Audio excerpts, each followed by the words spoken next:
So our next speaker is Professor Sanjay Reddy, who's a professor at the Institute for Nuclear Theory at the University of Washington.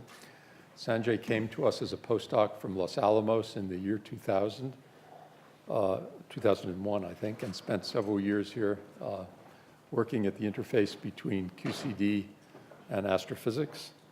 And he's continued to work on the physics of quark stars, neutron stars, QCD, and has brought a deep knowledge of QCD to the field of the astrophysical phenomena associated with neutron stars. He's going to talk today about a rather modest title, the ultimate collision, neutron stars rattle, shine. And I have written down spit gold, but it seems to say sparkle, so. Are we going to hear about spitting gold as well? That's the sparkle part.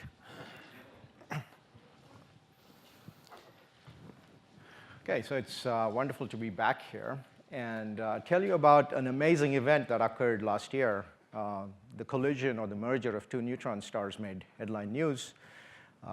And in this talk, I want to share with you what its implications are for nuclear astrophysics. And it's amazing that just one event has provided us so many answers. And we were able to derive all these answers not because of the effort of one or two people, but because of large communities of people working in gravitational wave physics, in nuclear physics, in numerical relativity. But putting it all together, we are actually able to answer some of the questions that have been with at least the nuclear astrophysics community for some time. So making neutron star binaries we knew was possible, and in fact, maybe LIGO was actually built because we knew neutron star binaries existed and that they would coalesce in a time that was meaningful for human endeavors. And in fact, if you just look at massive stars, about half the stars are in binaries, and you take a binary, which is you have a 50% probability of finding two massive stars like this in a binary. You know that they will go supernova at some time. They will produce one neutron star. And then after some more time, on a time scale of about 10 to the 7 years, they'll produce the second neutron star. And some fraction of these binaries will be close enough to merge in the time of the universe. And so they will take another 10 to the 8 or 10 to the 9 years to get close enough by emitting gravitational waves to eventually come into LIGO band, to come into the phase where they are spinning around each other so quickly that LIGO can detect them. And that's the 50 hertz to about maybe a kilohertz. And this happens over a long time. And so here are some examples of neutron stars that are in our galaxy that are going to take about 10 to the 8 years to merge. And then a lot of excitement happens in the very last 50 seconds or so. So they go from spinning at 50 hertz to colliding and creating a short gamma ray burst on a time scale of about 50 seconds. And we saw this. And that's remarkable. We thought we would see it, and we saw it not only in gravitational waves, but we saw it in electromagnetics as well. So we combine all of this to learn some interesting nuclear physics, and that's what this talk is about. So if we had known nothing about LIGO and just looked at all the short gamma ray bursts that we've seen, we would have concluded that about 2 per year is what LIGO should have seen, and the optimistic range for what LIGO could have seen ranged from something like 1 per year all the way up to 400 per year. So we are seeing something, and the rates are probably in the few per year, and that's just the right amount of information you need to make something a viable scientific endeavor. So gravitational waves are here. What we saw in LIGO, I'm sure you've already heard many talks. MIT is like the epicenter for understanding gravitational wave astronomy. And what we discovered was that yes, you could watch this over a long time scale. You could watch this on time scales of tens of seconds. You see the frequency power spectrum here, where Livingston detector saw a very rapid increase in the frequency, which is exactly what you expect when objects spiral together. And from this, we were able to tell that these must be neutron stars. But what's exciting is the timeline to this discovery. You may have heard about this as well during the talks in the last year or so. And this is the real beginning of time domain multi-messenger astronomy. And it all began on August 17th. The first thing at 1241, Fermi, which is an X-ray satellite, noted a short gamma ray burst. And 14 seconds later, they sent out a memo saying, we've just seen a short gamma ray burst. It's really close by. And 6 minutes later, the people at LIGO, many of them are probably here, but analyzed their data and actually found a merger at 2 seconds earlier than the burst that Fermi saw.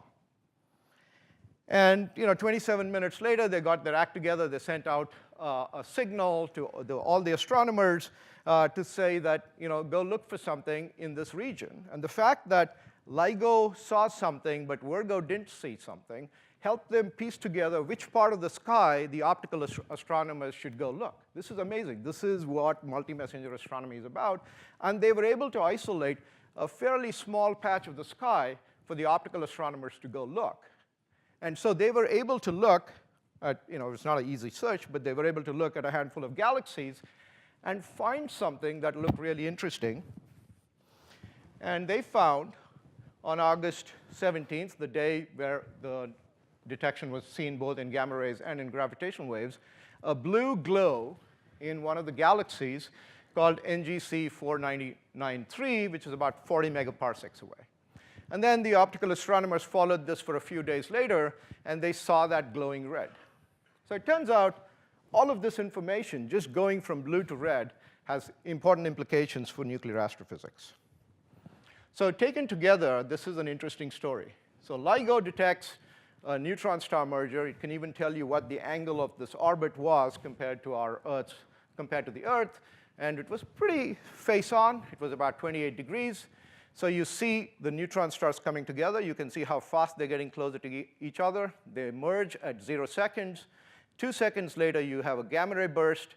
And then over a time scale of days, you see light, which is initially at short wavelengths, so it's blue light.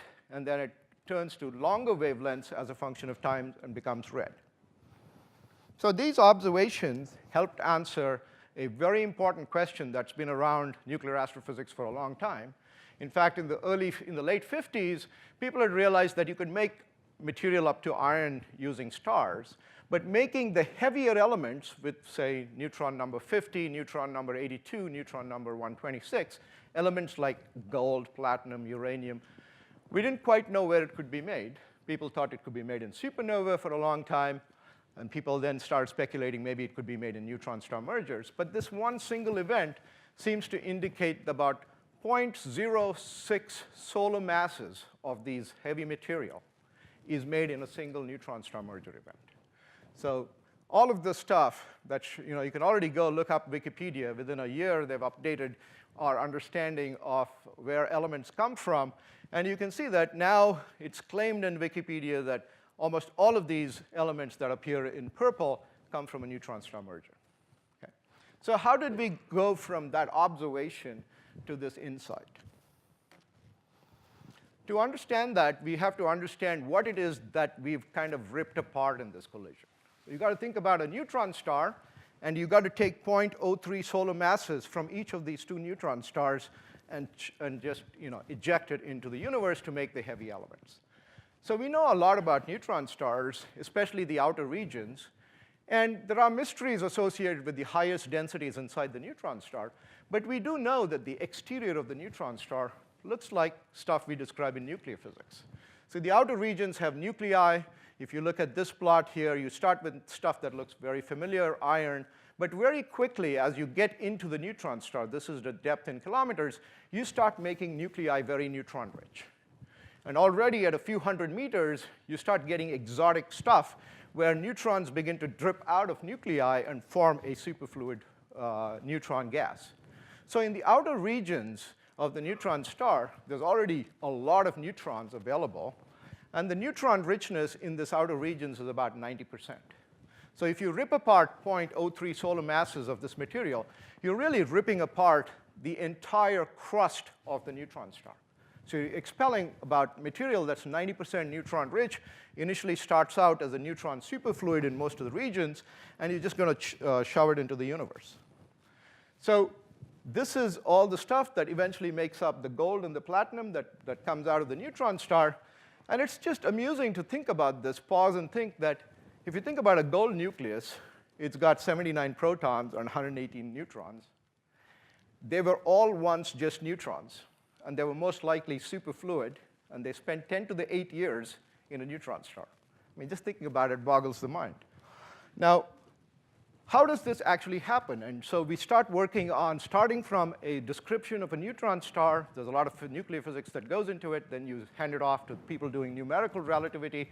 They figure out how to collide it. And they tell us that the dynamics, at least at the very last moments, look something like this. There's the in-spiral phase, which usually lasts 10 to the 8 years. But LIGO begins to see this on a time scale of seconds. So here you have two neutron stars just 8.1 milliseconds before they hit. And you can see that there's a slight distortion in the shape of these neutron stars because the tidal effects are beginning to lock them. And then there's a really messy part. This is the part where you need computer simulations to model it. And during this messy evolution, you throw matter out, and some of this matter is so neutron-rich that it produces gold and platinum. And then a little bit later, it probably goes into a black hole. And there are some interesting magnetohydrodynamic effects that people are beginning to understand now that could power these gamma ray bursts that we see. And then, at the same time, we might see light coming out from the fact that all these heavy elements were expelled into the universe, and they were radioactive. So as the radioactivity decays, it powers optical or infrared emission, which we now call as kilonova.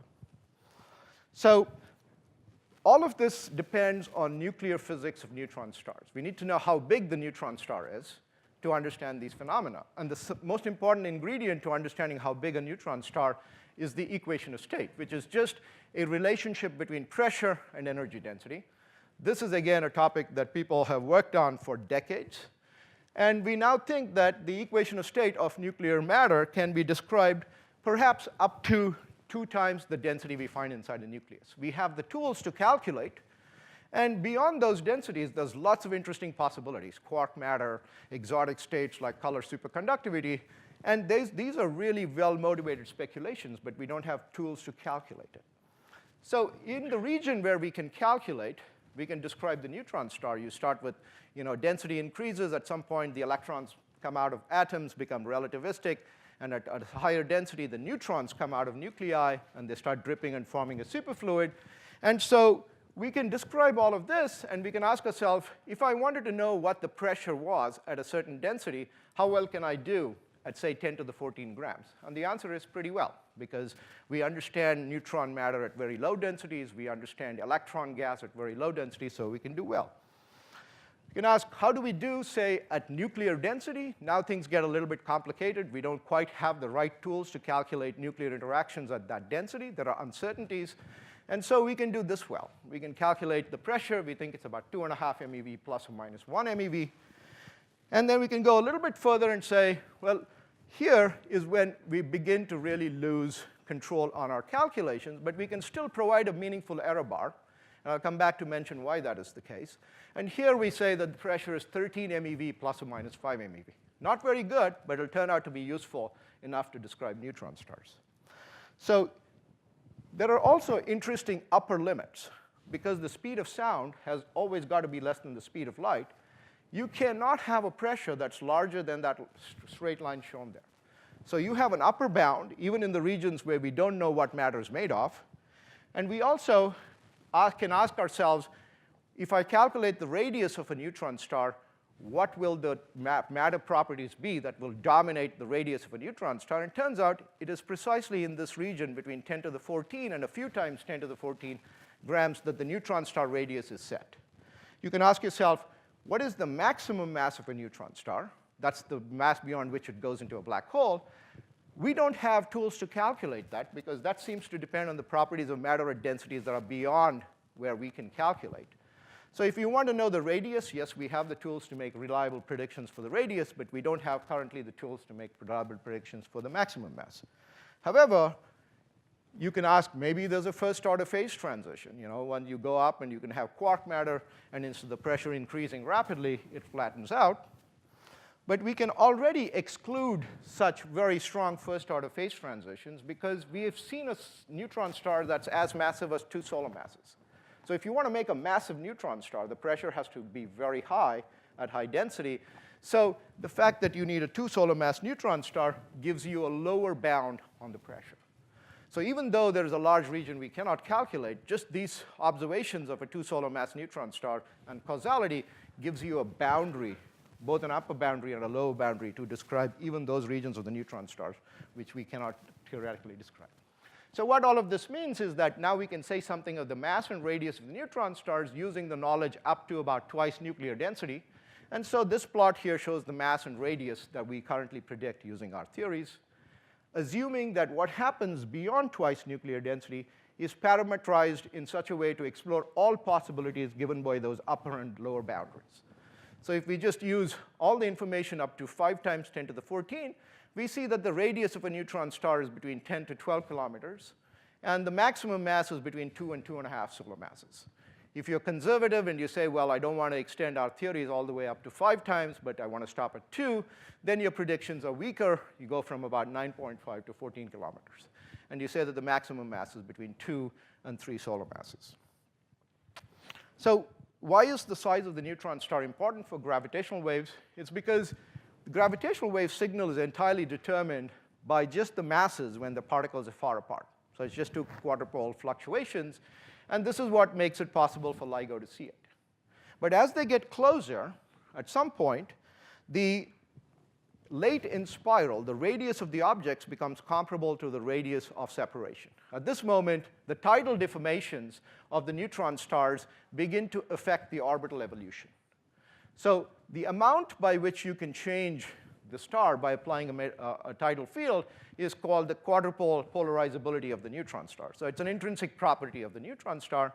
And as you can imagine, the fluffier the neutron star is, the bigger the neutron star is, the easier it is to deform it. So when people do calculations, you can show that this tidal polarizability is some number, some constant, which is called the Love number, which depends a little bit on the internal structure of a neutron star. But it largely depends on the radius. So it's the 5th power of a radius. The larger the neutron star, the larger the tidal deformability. So if you see departures from point-particle behavior in the late spiral, that departure is telling you something about the radius of the neutron star and hence the equation of state. So people have been doing this for some years now, and they find that here's an in-spiral signal. This is the strain measured in LIGO. For an object merging at 100 megaparsecs, so you can see these numbers like 10 to the minus 2, which are very optimistic. And you see that at the late stages, just before they merge, when the frequencies are going from, say, a few hundred hertz to 400 hertz, you can see that there's a difference between a point-particle behavior shown by the black curve and the dashed green curve, which shows the actual evolution of objects with finite size. So using this, LIGO was able to determine some really interesting parameters for all of these things, like they can tell us what the masses are, what the chirp mass is, which is a unique combination that LIGO is very sensitive to. And they also tell us what these tidal deformabilities are. So they were able to tell us that neutron stars can't be too big. And so all of this was put together in a nice paper where they show that the tidal deformability of the 2 objects is shown in this graph, and LIGO seems to favor smaller values of the tidal polarizability. So bottom line is the radius of a neutron star from LIGO observations is less than 14 kilometers, but that's kind of something we already knew because the best models that we had, despite uncertainties at high density, already predicted radii of neutron stars between, say, 10 and 12 kilometers. But maybe future data analysis will shed some light on whether it favors a specific value for the neutron star radius. But you can just look at this plot, and you can see that it doesn't really want a specific finite radius for the neutron star. It could be also consistent with being 0. So in the next generation detectors, there are good reasons to think we can do a lot better. Or if we had more detections, we could do a lot better. So here's an analysis that shows that if we had, say, on the order of 40 detections over a few decades, then you could get a 10% radius measurement. And what's more interesting is that when the objects actually merge, after the tidal deformation part of the signal is gone through, you can have oscillations of the neutron star. And these oscillations also seem to care about how big the neutron stars are. And here's an example where it shows that these oscillation frequencies are tightly correlated with the compactness of the neutron star. So if we were able to measure these peak oscillations of the quasi-normal modes of the merged objects, we would again learn something about the equation of state through its compactness. So now let me switch to talking about what we learned from the electromagnetic waves. In some sense, this was as exciting as what we learned from the gravitational waves. So the ejecta that came out of the merger was thought to produce heavy elements a long time ago. Already in the 1970s, David Schramm and Jim Latimer wrote a paper saying that some of this ejecta could make the heavy elements. And later, people realized that these heavy elements made were radioactive, and the radioactivity would power an electromagnetic emission, very much like what we get when we see a supernova, where nickel decays power a supernova light curve. And then more recently, work which was trying to study the color of the emission showed that the magnitude and the color of the light emitted depended on the composition of the material. So here's the curves that we saw here for at various times. So as a function of time, so this was at half a day after the merger, 0.7 days later, and 4.5 days later, and so on. So the different colors just tell you different times at which this object was viewed. And you can see an evolution from something that was bluish to something that's reddish. Now, there's a great deal of detail in these light curves that people have been trying to model and understand the composition of the ejecta. So there's a beautiful paper where they modeled this detailed light curves by just expelling a certain amount of mass and then asking what are the fractions of materials that you had to throw out to reproduce this light curve. And they came up with these amazing conclusions just by trying to fit these light curves. They determined the amount of mass ejected. That was the initial number I mentioned, about 0.06 solar masses. And they required two distinct components. They needed a component that had masses that was greater than 130. So these are the heavy nuclei, gold, platinum, and all the lanthanides. And they had a second component that was lighter, with masses that were less than 130. And they even were able to determine what the mass fractions of these ejecta was. So that's how we were able to start determining how we could look at different elements that were coming out of the neutron star merger. It's not like we saw individual lines that told us, hey, there's gold here or there's platinum here, but it's by looking at the light curve features that they were able to determine that it must have two components. And it turns out that these two components are very natural to explain in a neutron star merger. So when two neutron stars collide, there's two types of ejecta. One is just tidal ejecta. This is what comes out because of tidal ripping. And this ejection occurs early.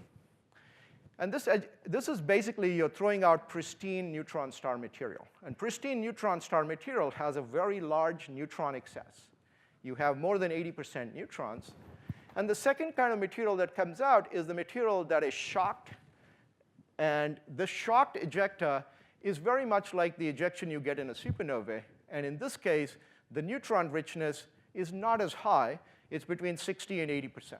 And when you try to do nucleosynthesis, starting with a neutron richness of 60 or 80%, you end up making light nuclei of order with A numbers less than 130. But when you try to do nucleosynthesis starting with more than 80% neutrons, you always end up making the heaviest elements. So the fact that the neutron star merger naturally accounts for this was very compelling to explain the light curves, because the light curves required these two elements, and these are naturally reproduced here. But if you want to understand quantitatively what does all of this depend on, how much of the material is heavy, how much of the material is light, it seems to depend on three things. It depends on the size of the neutron stars. The larger the neutron star radius, the more tidal ejecta you have. It depends on how long the neutron star lives, because if it goes into a black hole very quickly, the amount of ejection you would get in the second phase, which is the dynamical ejecta, would be smaller. And it also depends on magnetic fields that can propel some of this material outside. But simulations suggest that the amount of matter ejected is in this range, 0.01 to 0.05 solar masses. And as I said, modeling the light curves requires these two components.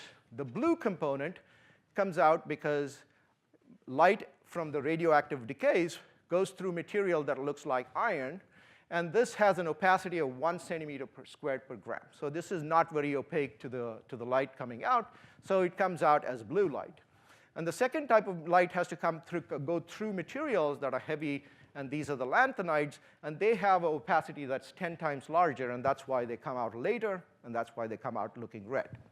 So together, these observations of these two types of opaque materials produced in the neutron star merger gave us these interesting insights about gold being the 0.04. This is the heavy elements, and then these are the lighter elements produced in the merger. So the ejection of material, so the neutron star material is always 90% neutron rich. To make it less neutron rich, something must happen to this material as it is being ejected from the neutron star. And we also know what that is, because when we studied supernovae, we understood that the material being ejected from a supernovae was post-processed by neutrinos. So as the material comes out, the neutrinos change some of the neutrons into protons. The longer this material stays around the neutrino influence, the more neutrons get changed into protons. So the neutrino flux tries to make it less neutron rich.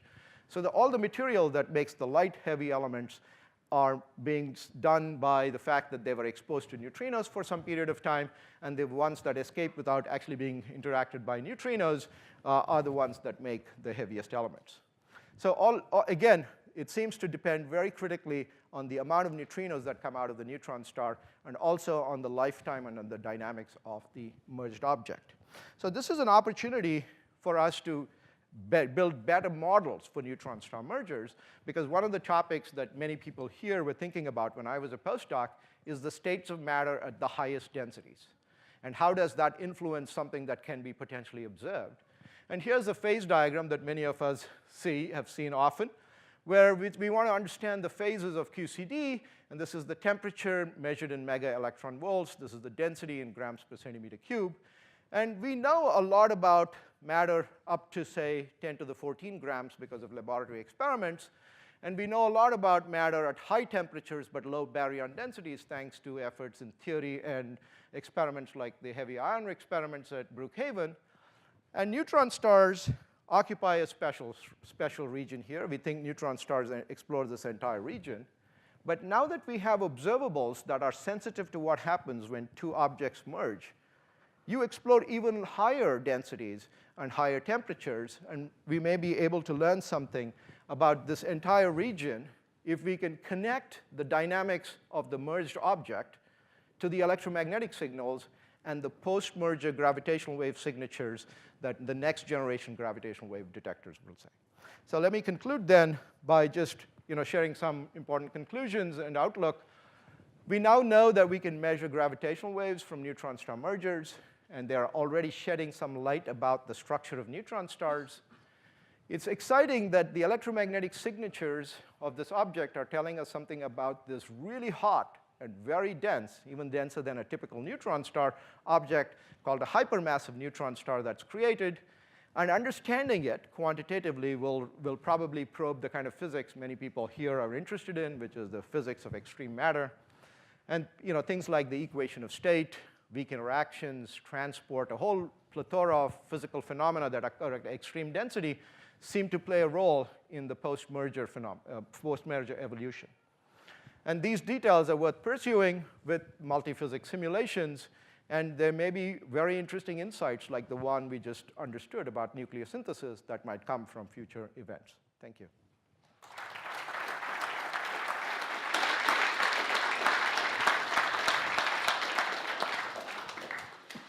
Time for some questions.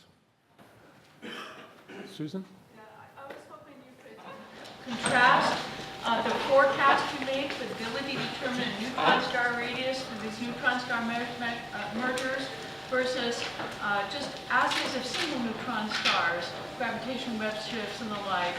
And maybe also speculate on whether or not it's really necessary from the viewpoint of fundamental physics that the two assays should actually return the same radius, given that the nature of the high-density medium, the neutron star medium, is so well known. Yeah, so there are several questions in there, so let me start with the first question. What about all the X-ray astronomers telling us something about the neutron stars? And I think that's a very valid point. X-ray astronomers have been giving us useful hints on the radii of neutron stars. There's an experiment called NICER where they're trying to look at emission from a hot spot on 2 neutron stars to tell us what the radius is. But the systematic errors are still something that plague that field. So we have to understand how light interacts with a region of the neutron star that's hard to model. And we very rarely see enough photons to understand the spectrum. So the systematic errors have always been what the problem is when it comes to extracting radii from X-ray observations. Gravitational waves sidestep that entirely, right? Because you're measuring, you don't care what the photons are interacting with the atmosphere. So I think ultimately this will be the cleanest way to measure the radius, but you may have to be very, very lucky, or you may need the next generation gravitational wave detectors to get a 10% measurement. Right? Now, the second question is, why should we expect both objects to have similar properties, right? If their masses are very similar. And there are 2 reasons for thinking that that's very likely. One is these neutron stars are cooked in a supernova when they're born. So if they were metastable states of matter, you would probably burn through them and you would find the true ground state. So you must have a very strong first-order phase transition that separates these 2 different states of matter. And that seems unlikely.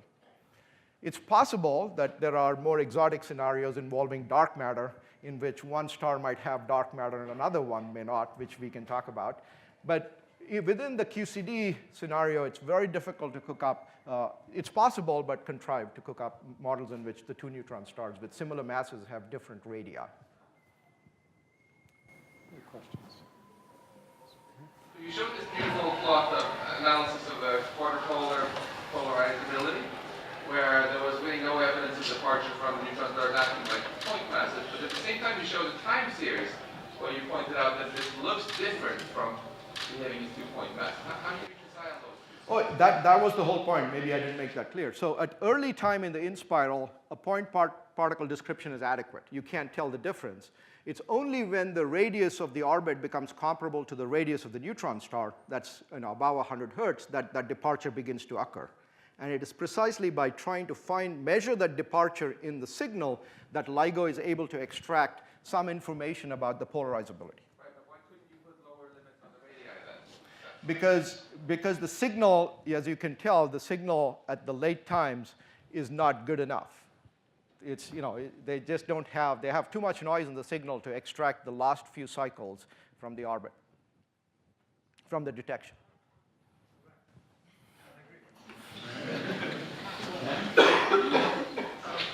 When we think about the R process, the usual description is that there's neutrons are being added to a nucleus kind of one by one, but quickly, in a neutron-rich environment. Here you have a fluid of neutrons which has been, does this fluid separate into individual neutrons and then you have the rest of it, or is it like a fragmentation process? That's right. So how do I make my first nucleus onto which I can add the neutrons? And the answer is there's always some protons there. And so when you eject this material on a strong interaction timescale, the protons will make deuterons, alpha particles, and they'll make a seed nucleus very quickly. So calculations of reactions tell us that making a seed nucleus occurs instantaneously. It's making it heavy that gets harder.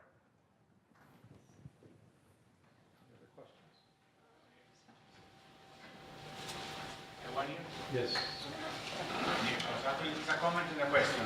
The comment, going back to the first question, is that actually in the lambda 1 and the 2 plot that you showed, we do not even assume that they are plotting from stars. One of them could be a black hole, so the two objects are treated independently. In follow-up papers, we are forcing them using the Adolf-Q relation or something similar to be the same object. So that's the comment. The question is, how much does the amount of heavy metal produced depend on the spin, which we basically LIGO do not really constrain? Yeah, so thank you for the first comment, because that was a part of a big discussion we had at a symposium on this event at the INT just 2 weeks ago, and I'm glad that LIGO will analyze both neutron stars using the same equation of state. The second question was, is spin important? The answer is probably important, but given that most neutron stars after 10 to the 8 years are going to have very small spin, unless they're spinning close to breakup, which I think is unlikely, I don't think it's dynamically relevant. Time for one last question. I see a hand way up in the back. So I had a question about signal detection. Can you hear me? Just barely. Okay, I had a question about the specific heavy element production. I heard that it's a little bit less precise than your advertising, and we don't know for sure. Yeah. The question will be, how will we determine that for sure, and how do you actually determine the relative fraction of gold coming from mergers versus supernova, even if you have that? Right.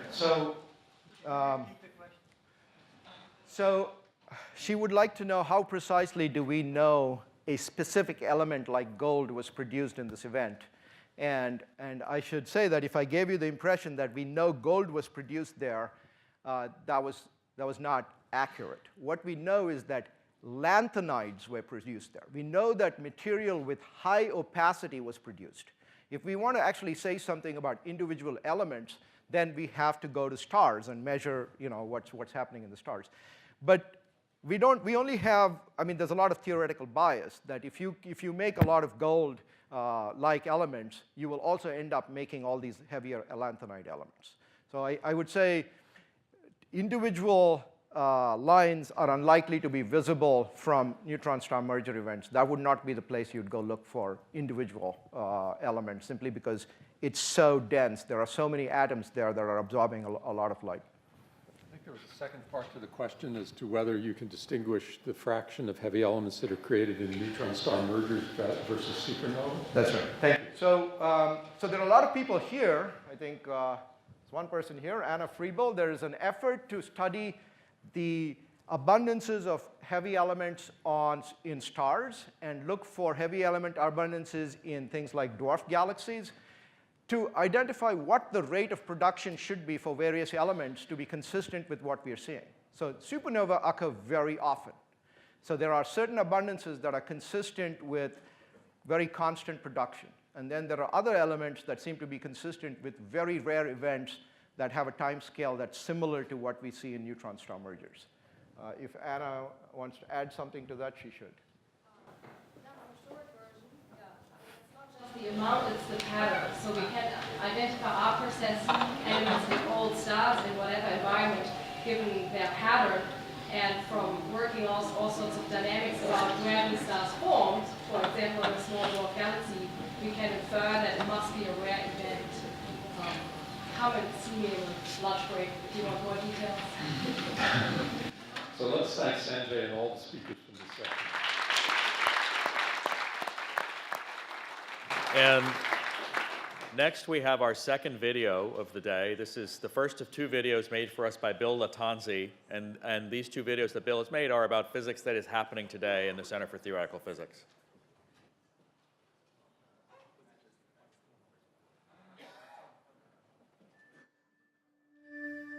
So in our ordinary experience, we think there are 3 spatial dimensions and 1 time dimension, and that seems very real to us. But what the quantum mechanics of black holes seems to be telling us is that actually one of those dimensions isn't really there. It's an illusion, but it's a very good illusion.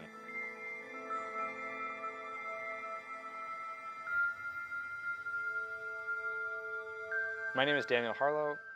I work on black holes and quantum gravity at the Center for Theoretical Physics.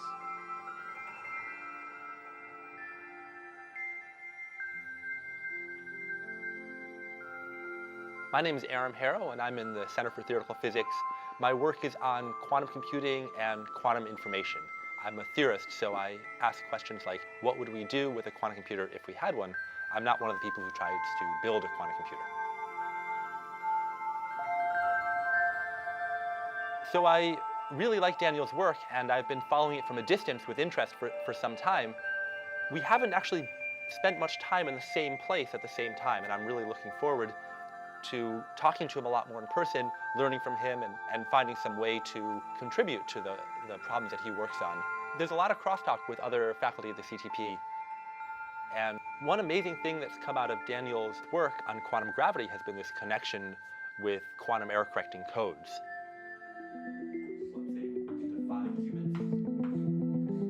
Quantum error correcting codes turn out to be a way that we've evolved a sophisticated vocabulary of how information can be encoded in non-local ways. So not just the information is here or there, but the information is spread out across these systems such that it's accessible if you can measure this subset, but not accessible if you measure that subset. That's something that we had developed in the quantum computing community for the goals of building quantum computers out of reliable parts, and turns out to be applicable to some of these problems in quantum gravity, as people like Daniel have worked out. What the quantum mechanics of black holes seems to be telling us is that actually the mathematics of that quantum error correction seem to be the same kind of mathematics that allowed a two-dimensional theory to pretend to be a three-dimensional theory. When you look at this tree, And what's happening in those seemingly three spatial dimensions can really be described only using degrees of freedom that live in two spatial dimensions.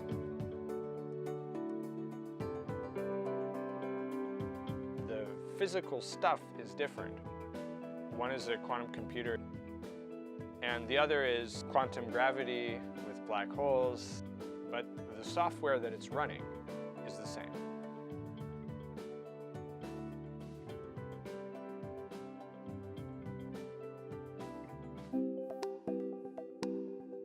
What I find really thrilling about this connection is that quantum error correction codes sound almost like an engineering trick. And the work of Daniel and others on connecting it to quantum gravity shows that they're actually expressing something pretty deep about the nature of quantum information. One very nice thing about the Center for Theoretical Physics is that there are people working on nuclear physics, quantum information theory, dark matter, string theory, quantum field theory, working on condensed matter physics. And the state that theoretical physics is in currently is that the boundaries are not so clear as they used to be. We're constantly using tools from other branches of theoretical physics. So there has been this flow of information back and forth, and we really treasure that, especially in a place like CTP where there's no directives that come down from on high about you should be working on this or you should be working on that, or why haven't you written a paper about this yet. You know, it's really just, it's up to you. You can build what you want. You can talk to whomever you want to talk to. You can work on whatever you think is interesting. And that kind of environment, I think, is really special. It really enables us to do things that contribute, well, they're fun, of course, but they also contribute to society in a long-term way. And it's nice to be a part of it.